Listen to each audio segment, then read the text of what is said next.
Allez, on commence par la découpe des pièces.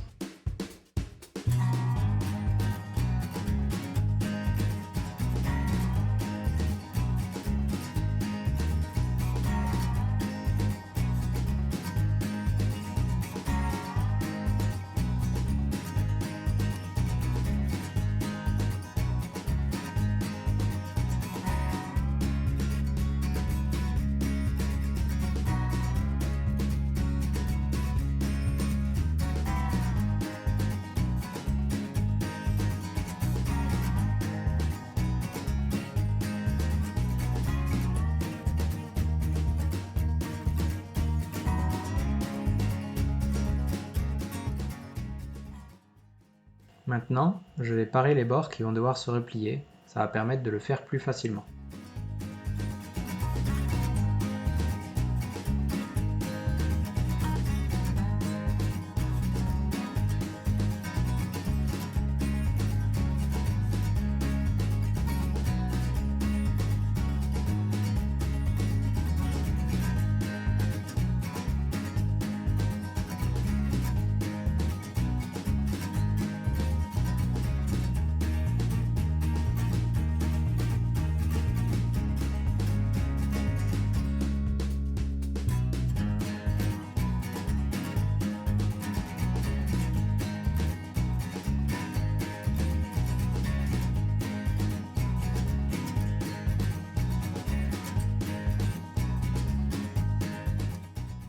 Je viens maintenant abacarer ce bord pour faire une transition plus agréable avec le bord du chapeau.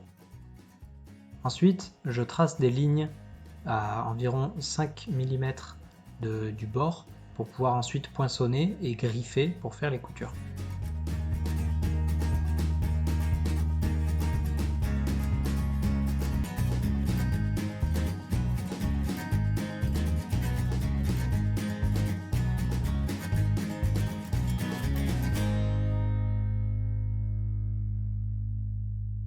C'est parti maintenant pour la longue série de poinçonnage et de griffage.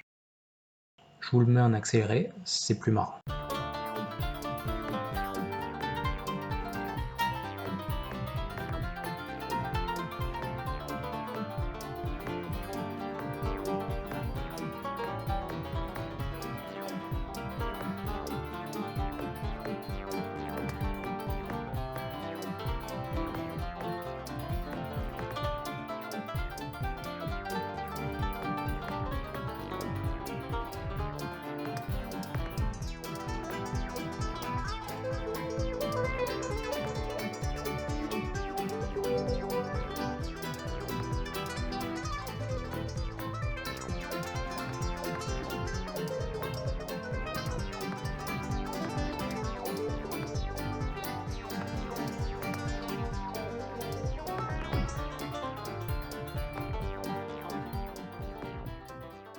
Je viens ensuite faire la couture de la pièce du haut et la pièce du bord du chapeau en les mettant fleur contre fleur pour pouvoir ensuite les retourner la couture et essayer de la cacher.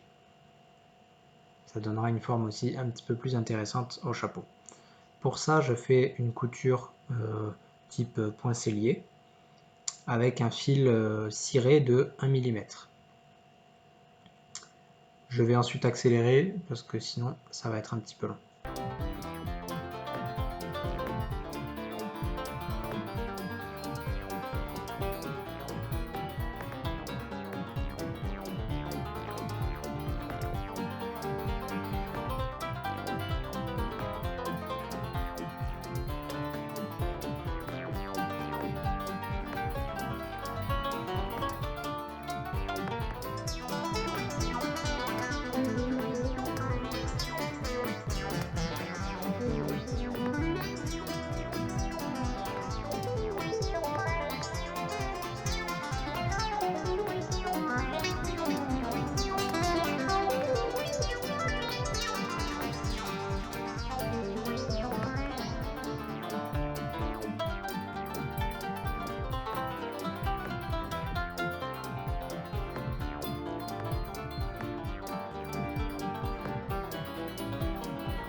Voilà, la couture est finie. Je vais maintenant venir mouiller tout le bord de ma couture, à l'extérieur et ensuite aussi à l'intérieur, pour pouvoir le retourner sans marquer le cuir. Donc là, je mouille l'extérieur, je le mouille bien, c'est pas grave, ça séchera après. Voilà, ensuite je mouille à l'intérieur, pareil, pour que ça imprègne bien, que ça soit plus facile à manipuler, à retourner, et aussi que ça ne marque pas. Maintenant, je le retourne. Il faut y aller doucement, sans forcer. Voilà. Ensuite, je viens marquer la couture et essayer de la faire, de la faire sortir. Ensuite, je viens pincer pour essayer de donner la forme au chapeau. Je remouille un petit peu les bords pour pouvoir lui donner la forme caractéristique des chapeaux de western. Et ensuite, je vais venir faire la couture qui manque pour fermer le bord du chapeau.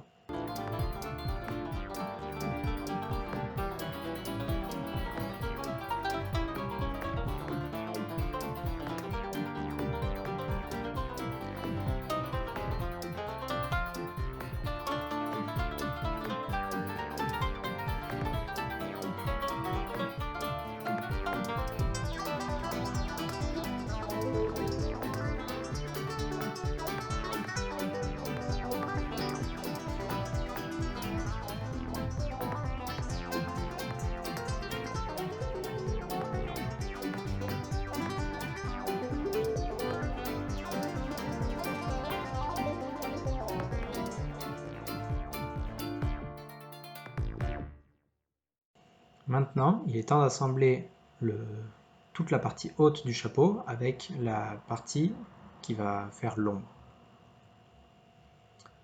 Je mets en contact les deux pièces, cette fois-ci en mettant la fleur du haut du chapeau contre la croûte des bords du chapeau. J'aligne les trous et puis je viens faire encore une fois une couture toute classique. Je la fais tout du long.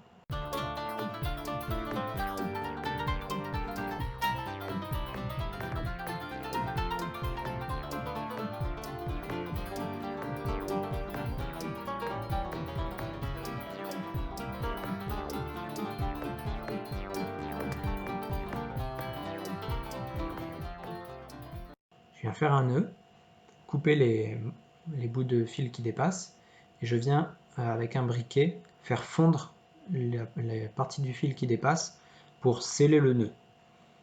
Si j'avais été un peu plus intelligent, j'aurais fait ce nœud derrière parce que là il se retrouve devant la tête et c'est pas forcément très agréable. On passe maintenant à la teinture.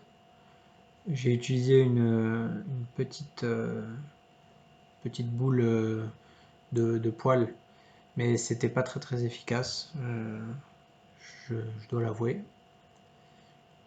Puis ça faisait des marques très visibles, donc j'ai fini ensuite par reprendre une éponge et par tout recouvrir et essayer d'atténuer les marques.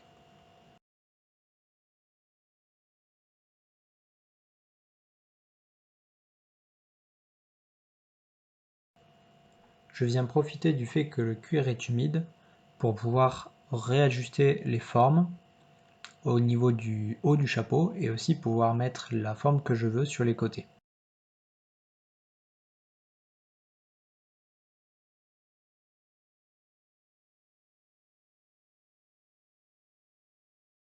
J'ai décidé de mettre une peau de chèvre à l'intérieur pour améliorer le confort.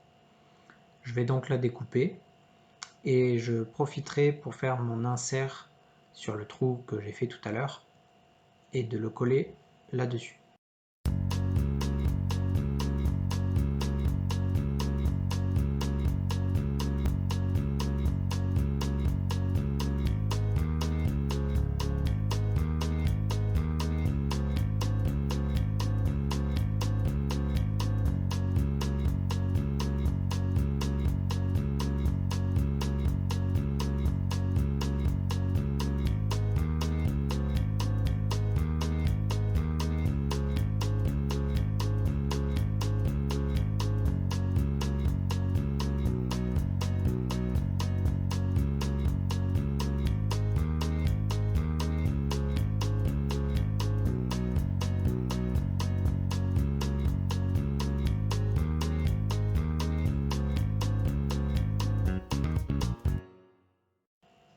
je viens bien marquer le contour pour essayer de faire ressortir cet insert. Et ensuite, je viens perforer les trous parce qu'il y a plusieurs épaisseurs et ça serait assez compliqué de passer directement avec l'aiguille. Par contre, je ne le fais pas sur les parties où il n'y a que la peau de chèvre. Et maintenant, je viens coudre. Je commence par coudre le tour du cercle, de l'insert. Et ensuite, je ferai tout le tour avec la peau de chèvre. Ici, je découpe des bandes pour pouvoir mettre sur le bord, sur les bords du chapeau.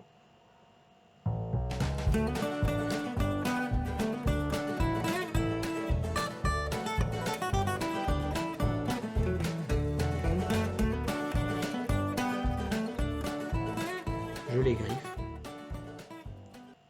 et ensuite je viens les coudre. Là encore, je fais un point assez classique, sauf qu'il y a 3 épaisseurs, donc c'est parfois assez dur. J'utilise une pince pour pouvoir m'aider à tirer sur les aiguilles. Ce ne sont pas des aiguilles à bout pointu, puisque tous les trous sont pré-faits avec la griffe, mais ça reste quand même relativement dur du fait qu'il y ait 3 épaisseurs. Donc je plie les bandes que je viens de découper pour pouvoir entourer le bord du cuir. Et ça va aussi me permettre de venir glisser une tige. J'ai choisi de mettre un tube en laiton parce que c'était assez malléable. Cette tige va me permettre de conserver, enfin d'aider à conserver la forme des bords du chapeau et éventuellement à la remanier un petit peu. Ça donne aussi de la consistance et j'ai trouvé ça intéressant.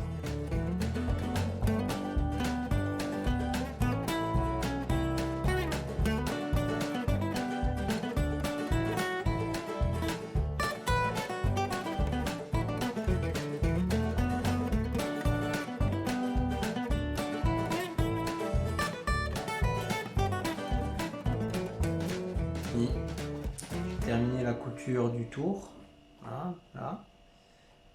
Donc j'ai mis des petits inserts pour pouvoir cacher les jonctions puisque j'avais pas de grande longueur à ce niveau-là. Et puis je l'ai essayé. Et puis là, problème. Et forcément, je me suis gouré dans mes cottes et du coup ça m'allait pas. Donc du coup, j'ai redécoupé, enfin j'ai défait la couture derrière et j'ai rajouté un petit triangle. Et là ici aussi j'ai agrandi et du coup j'ai refait la couture ici. Ce qui fait que bon, ça change un peu sa forme à ce niveau-là. On voit qu'il est plus affaissé derrière, mais sinon ça va. Puis maintenant il me va. Voilà. Allez, on se retrouve pour une prochaine vidéo.